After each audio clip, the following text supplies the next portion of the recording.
Hello students, today we are going to start our new chapter of Social Studies, Chapter 1, Soils of India. So let's start our new chapter. Formation of soil. The formation of soil is a long and slow natural process.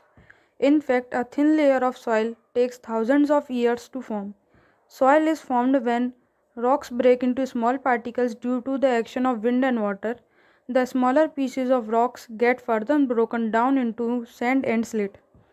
These are then carried by wind and water from one place to another. Finally, this forms the fertile top layer of earth, which is called soil.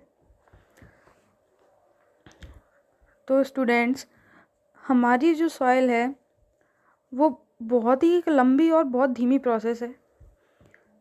जो हमारी जो soil की thin layer होती है ना, उसको भी बनने में थाउजेंड्स ईयर्स लग जाते हैं।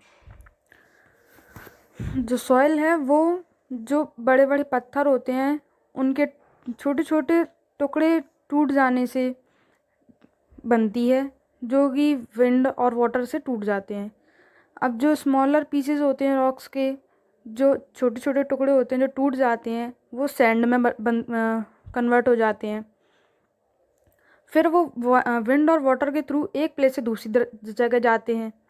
तब जाके जो हमारी अर्थ की फर्स्ट लेयर बनती है, जो टॉप लेयर होती है जिसमें हम अपनी क्रॉप्स उगाते हैं, उसको हम फर्टाइल लेयर ऑफ अर्थ कहते हैं। तब जाके वो हमारी सॉइल बनती है। At some places the soil is quite thick while at other places it is not so thick. If soil particles are very fine, it is called clay, and if it is like a little coarse, it is called slate. अब हमारी जो soil है वो कहीं कहीं बहुत thick होती है, कहीं कहीं बहुत सॉफ्ट होती है। तो वो इसलिए होती है क्योंकि जो सॉइल पार्टिकल्स होते हैं वो जहाँ पे बहुत ही छोटे होंगे उसको अपन कहेंगे क्ले, और जहाँ पे वो थोड़े बड़े बड़े से होते हैं, दरदरे से होते हैं, वो होती है उसको अपन कहते हैं silt. If the particles are very coarse and dry, it is called sand. अब सैंड क्या होती है? सैंड वो होती है जो हमारे छोटे छोटे पार्टिकल्स होते हैं, जो मतलब ज़्यादा छोटे नहीं हो पाते हैं और सूखे सूखे से होते हैं, उनको अपन सैंड कहते हैं। A good soil is a mixture of clay, sit and sand and rotten remains of plants which is called humus.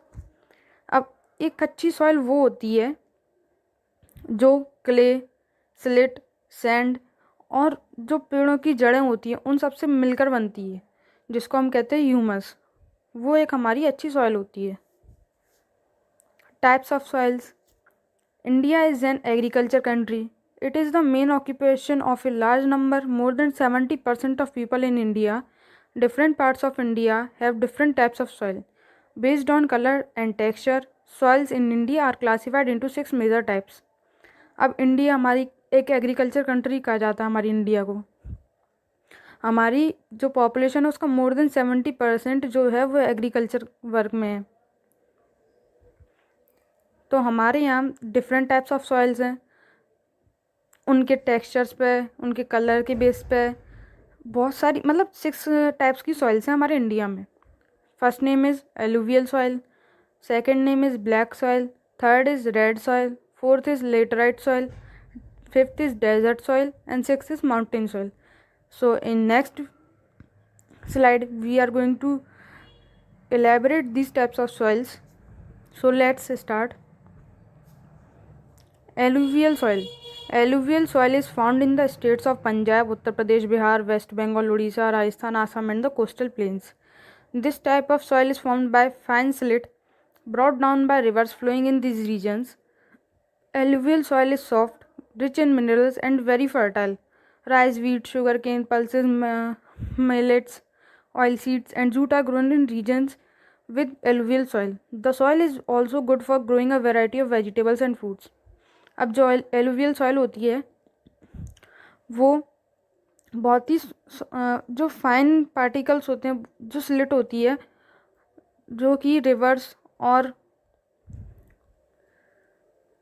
Wind के थ्रू वहाँ जगह पे आ जाती है, उससे हमारी एलुवियल सॉइल बनती है, जो कि पंजाब, उत्तर प्रदेश, बिहार, वेस्ट बंगाल, उड़ीसा, राजस्थान वगैरह जगह में पाई जाती है. जो एलुवियल सॉइल होती है वो बहुत सॉफ्ट होती है, उसमें मिनरल्स ज़्यादा होते हैं और बहुत फर्टाइल होती है, जिस वजह से वहाँ पे हमारे जैसे ये क्रॉप्स होती हैं rice, wheat, sugarcane, pulses, वहाँ पे बहुत अच्छे से ग्रोथ कर पाती हैं। दिस जो एलुवियल सॉइल होती है वो हमारे वेजिटेबल्स, फ्रूट्स उगाने के लिए बहुत बहुत अच्छी होती है, क्योंकि फ्रूट्स में, वेजिटेबल्स में, सब में मिनरल्स होते हैं जो कि एलुवियल सॉइल में बहुत अच्छी क्वांटिटी में पाया जाता है। Black soil, black soil is found in the states of Maharashtra, Madhya Pradesh and parts of Gujarat, Andhra Pradesh, Telangana, Karnataka and Tamil Nadu. This type of soil is formed from lava or molten material that flows out of volcanoes. Black soil is black in color, clayey, and holds a lot of moisture. The soil is good for growing crops such as cotton, sugarcane, wheat, millets, tobacco, and oilseeds. It is also good for growing citrus fruits. अब जो black soil होती है वो soil कैसे बनती है? वो soil बनती है जो अपने वॉल्केनोज होते हैं उनमें से लावा आता है या फिर उनमें से जो भी मेल्टेड मटेरियल आता है उनसे ब्लैक सॉइल बनती है। ब्लैक सॉइल होती, कलर में ब्लैक होती है इसलिए उसको ब्लैक सॉइल कहते हैं। वो एक क्ले जैसी होती है, सॉफ्ट सी होती है, बहुत सॉफ्ट होती है और उसमें बहुत सारा मॉइस्चर होता है। ये जो सॉइल है वो महाराष्ट्र में, मध्य प्रदेश के कुछ पार्ट्स में, गुजरात में, आंध्र प्रदेश में, तेलंगाना, कर्नाटक और तमिलनाडु में मिलती है। अब इस सॉइल पे हम लोग कौन सी क्रॉप्स कर सकते हैं? जैसे कि कॉटन कर सकते हैं, शुगर केन कर सकते हैं, शुगर केन होता है गन्ना, वीट कर सकते हैं, टोबैको कर सकते हैं, ऑयल सीड्स कर सकते हैं। ब्लैक सॉइल जो होती है वो सिट्रस फ्रूट्स के लिए बहुत अच्छी होती है। अब सिट्रस फ्रूट्स कौन से होते हैं? वो फ्रूट्स जो खट्टे होते हैं, जैसे कि ऑरेंज, लेमन, ये होते हैं हमारे citrus fruits. Red soil, red soil is found in parts of Maharashtra, Madhya Pradesh, Orissa, Kerala, Karnataka, Telangana, Jharkhand, Andhra Pradesh and Tamil Nadu. Due to the presence of iron in red soil, it is red in color. It is not very fertile but can be made fit for growing crops by adding manure and fertilizers. Red soil is good for growing crops such as rice, pulses, millets and some vegetables. अब जो red soil होती है वो महाराष्ट्र में पाई जाती है, मध्य प्रदेश में पाई जाती है और ये जितनी सिटीज़ लिखी हैं उन सब में पाई जाती है। Due to the presence of, अब इसमें जो रेड सॉइल होती है उसमें आयरन बहुत ज़्यादा होता है इसलिए उसका कलर रेड हो जाता है। अब कलर रेड होता है इसलिए अपन उसको रेड सॉइल कहते हैं। लेकिन ये जो सॉइल है वो ज़्यादा फर्टाइल नहीं होती क्रॉप्स ग्रो करने के लिए। पर अपन अगर इसमें कुछ मैन्योर, कुछ फर्टिलाइज़र्स, कुछ खाद, मतलब ये सब मिला देते हैं तब ये सॉइल फर्टिलिटी हो जाती है। Red soil is good for growing crops such as rice, pulses, vegetables. कुछ वेजिटेबल्स बहुत अच्छे से उग पाती हैं रेड सॉइल में।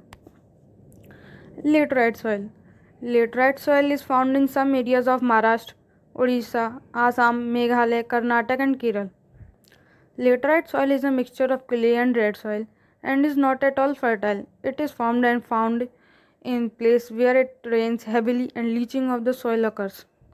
Leaching is the washing away of minerals from the soil by the flow of water.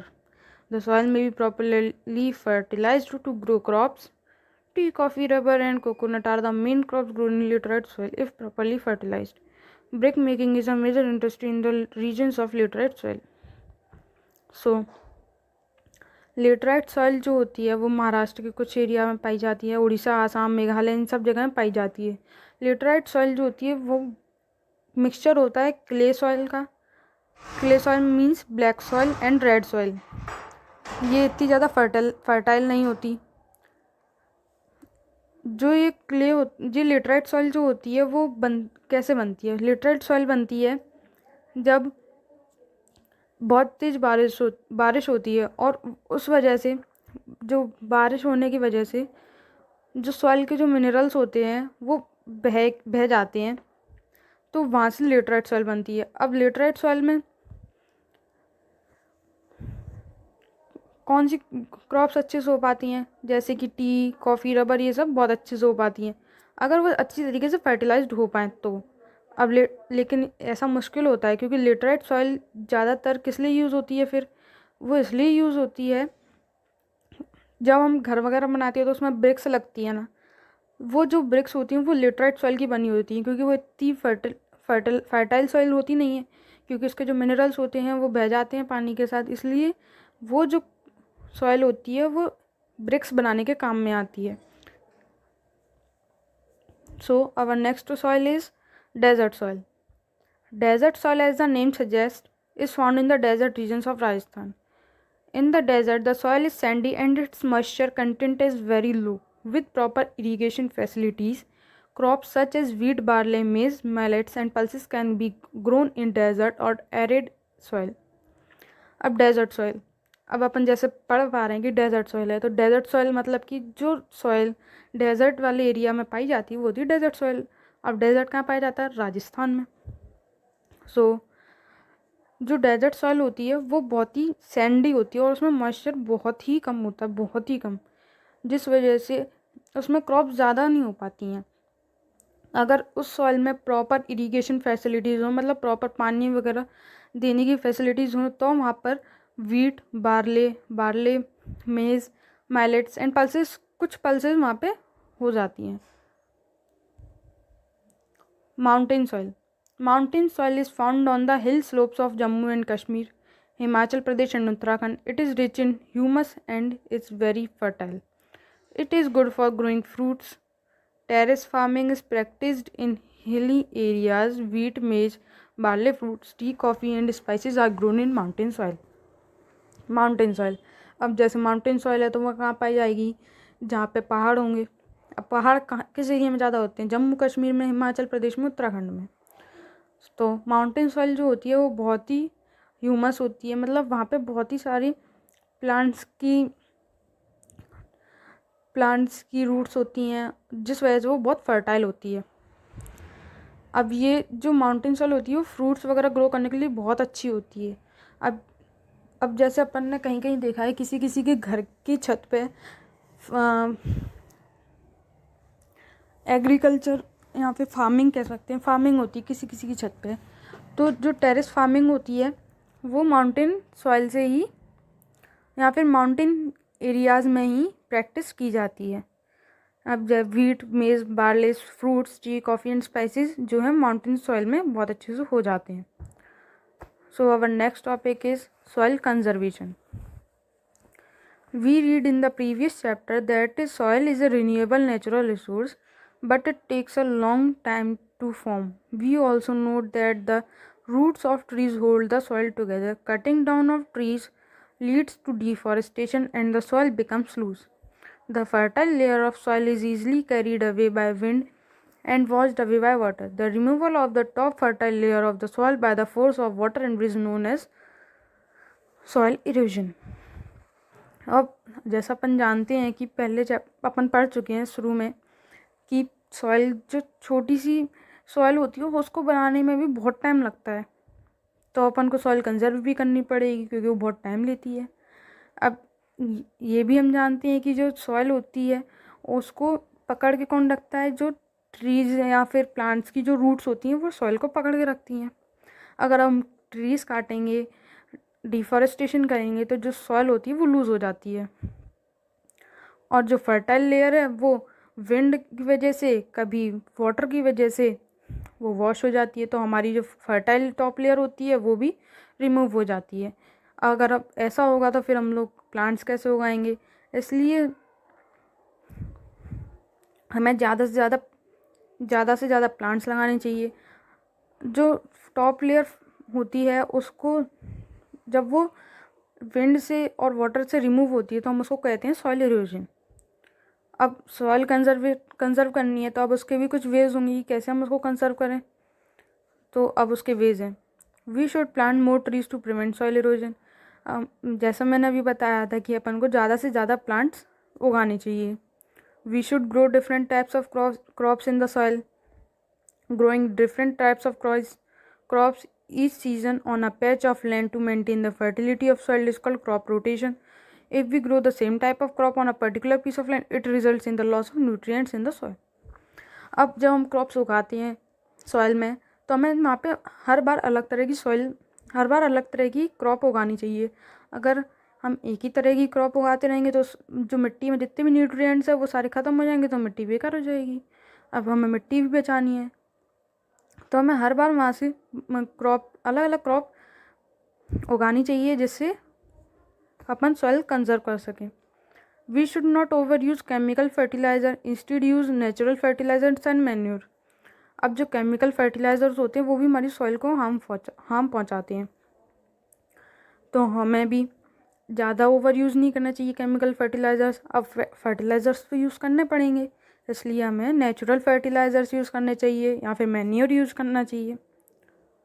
We should not allow overgrazing by animals on a particular patch of land. अब जब हमारे जो animals हैं, जब वो crops खाने जाते हैं या कह लो घास खाने जाते हैं, तो हमें देखना चाहिए कि वो एक ही लैंड पे ज़्यादा टाइम तक वही घास ना खाएं। अगर वो ऐसा खाएंगे तो वो पैच ऑफ लैंड जो होगा वो बेकार हो जाएगा, इसलिए हमें इसे भी रोकना चाहिए।